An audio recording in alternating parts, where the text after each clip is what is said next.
અને ગૌ ભક્તોનો ખૂબ ખૂબ આભાર માનું કે લોકસભામાં ગાય માતાનો અવાજ ઉઠાવ્યા પછી તો પહેલામાં પહેલું કોઈએ સ્વાગત કર્યું હોય તો લાકડી તાલુકે કર્યું છે અને લોકસભાની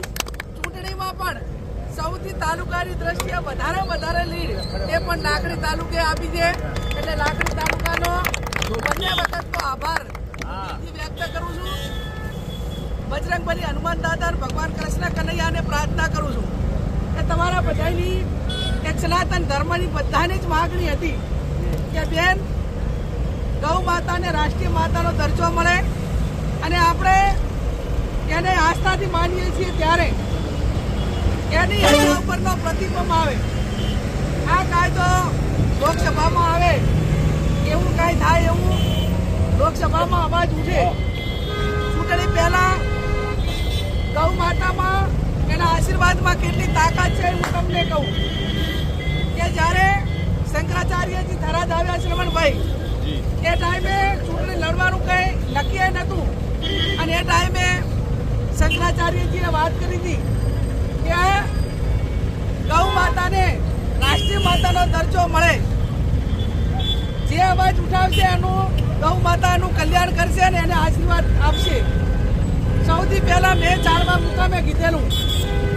કે હજુ નક્કી નથી પણ તમારા બધાના આશીર્વાદથી બનાસકાંઠાની જનતાના આશીર્વાદથી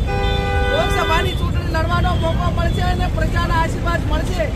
ગૌ માતાના આશીર્વાદ મળશે તો 100% દિલ્હીમાં જઈ અને ગૌ માતાને રાષ્ટ્રીય માતાનો દરજ્જો મળે. અને આપ સૌએ જોયું કે 26માંથી 26 ફાઇનલ હતી પણ આ એક જ ઉમેદવારે જાહેર કર્યું હતું કે ગૌ માતાનો અવાજ હું ઉઠાવીશ. આખા ગુજરાતમાં એક સીટ આવી તો ગૌ માતાના આશીર્વાદ ને આપ સૌના ગૌ માતા કી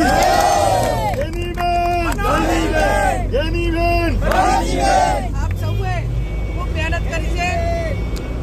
આપણા શંકરાચાર્ય આશીર્વાદ આપ્યા એમને તો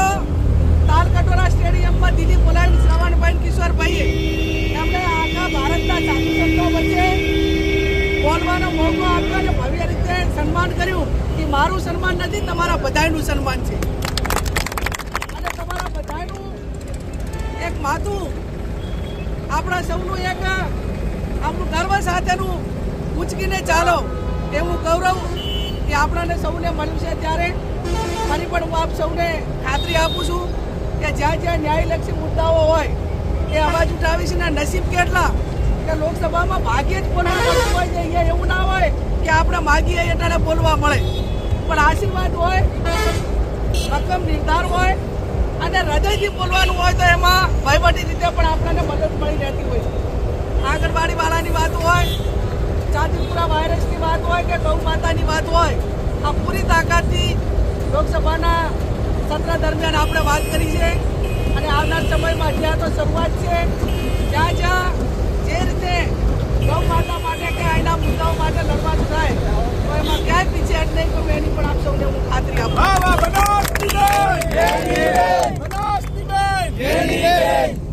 સમગ્ર બનાસકાંઠાના તમામ ગૌશાળાના સંચાલકો અને તમામ જે ખૂબ મને બે ટાઈમે તાલકટોરા સ્ટેડિયમ ખાતે પણ કીધું હતું કે હું લોકસભાની ચૂંટણી જીતી ત્યારે કદાચ ગુજરાતમાં જે અભિનંદન માટે કરીને ફોન આવ્યા મારી જનતા બનાસકાંઠાની જનતા એમને જશ્ન મનાવ્યો હોય પણ ગૌ માતાની વાત જ્યારે લોકસભામાં કીધી ત્યારે આખા ભારતમાંથી મને ફોન આવ્યા અને બધાએ અભિનંદન આપ્યા અને ગૌ માતાના કામ બદલ એક સારા કાર્ય માટે ફરી એમને મને શુભેચ્છાઓ પાઠવી. ત્યારે મેં કહ્યું એ પ્રમાણે તમે જે મારા માટે ભરોસો મૂક્યો એ ભરોસો દિન પ્રતિદિન તમને જ્યાં પણ મારા વતી ખાતરી લઈને આવ્યા છો એ નાના મોટા કોઈ પણ કામોમાં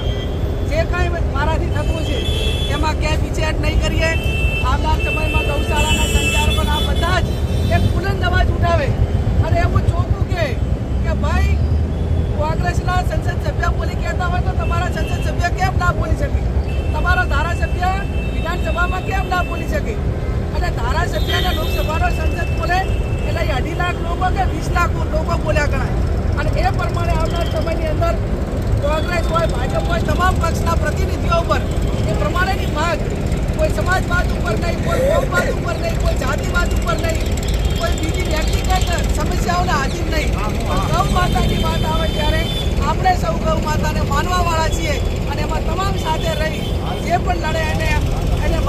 અને આવનાર સમયની અંદર એ લડાઈ એક મજબૂતથી કાયદો બને એમાં આપ સૌનું સમર્થન મળે એ શબ્દ સાથે ભાઈ